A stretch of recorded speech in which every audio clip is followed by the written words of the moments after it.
ఏమైంది స్వామి, ఒక్కనివి ఇక్కడ డల్గా కూర్చున్నావు? ఏం లేదు స్వామి, మనసు ఏం బాగాలేదు. ఏమి కాదులే స్వామి, అంతా అయ్యప్ప చూసుకుంటాడు. సరే స్వామి.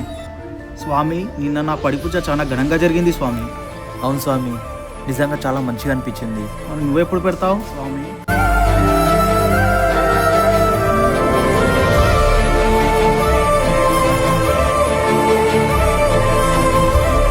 ఏమైంది సాములు? ఎందుకు బాధపడుతున్నావు స్వామి? ఏం లేదు స్వామి, అందరూ పూజలు చాలా ఘనంగా చేస్తున్నారు.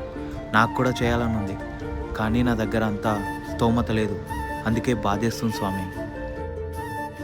అంత ఖర్చు పెట్టకున్నా సరే స్వామి, 10 మందికి భిక్ష పెట్టడం అదే పెద్ద పడి పూజ.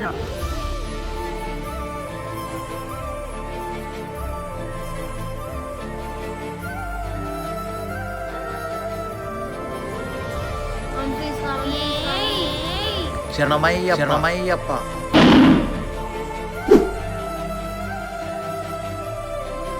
స్వామి, శరణమయ్యప్ప. పడి మెట్ల పైకెక్కి గుడికేగు భక్తులకు ఎదురొచ్చాడు స్వామి.